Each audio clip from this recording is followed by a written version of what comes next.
2026వ సంవత్సరం. ఈ సంవత్సరానికి పేరు ఏమిటంటే పరాభవ నామ సంవత్సరం.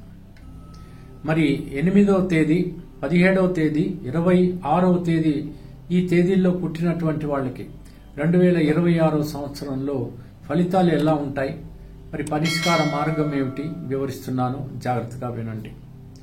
ఈ యొక్క సంవత్సరం ఏదైతే ఉందో మీకు చాలా ఛాలెంజింగ్ గానే ఉంటుంది.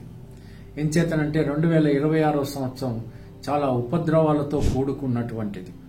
పైగా ఈ యొక్క పరాభవ నామ సంవత్సరానికి గురువు రాజు.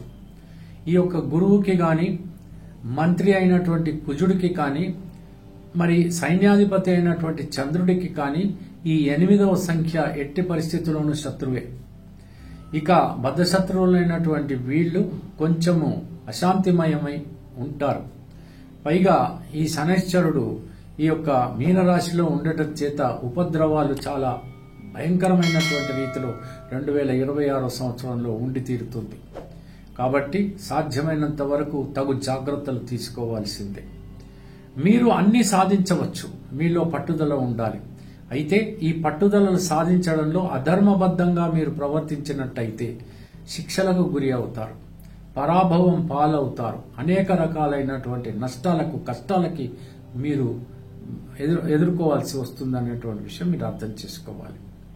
ముఖ్యంగా మీరు చేయాల్సింది ఏమిటంటే దైవ భక్తితో, దైవ చింతనతో మాత్రమే ఈ 2026ను మీరు దాటేయగలరు. ఎలా దాటాలి అనంటే హనుమాన్ చాలీసా ప్రతిరోజు చదవాల్సిందే. ఆ తర్వాత పరమశివుణ్ణి పూజించాల్సిందే. అప్పుడే మీకు కలిగేటువంటి లాభాలు అనేకంగా ఉంటాయి. లేకపోతే మాత్రం చాలా ఛాలెంజెస్ మీరు ఫేస్ చేయాల్సి వస్తుంది. ఆ పని చేయండి.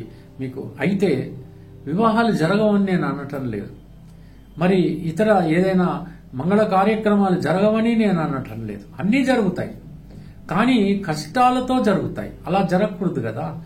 కాబట్టి ఇదొక ఛాలెంజింగ్ ఇయర్గా మీరు తీసుకుని అనవసరమైనటువంటి డిప్రెషన్కి లోను కాకుండా దైవ మార్గాన నడుస్తూ ధర్మబద్ధంగా ప్రవర్తిస్తూ ఈ యొక్క సంవత్సరాన్ని మీరు దాటవేయగలనా అంటే ఖచ్చితంగా మీరు దాటవేయగలరు. అది మీకు జరుగుతుంది.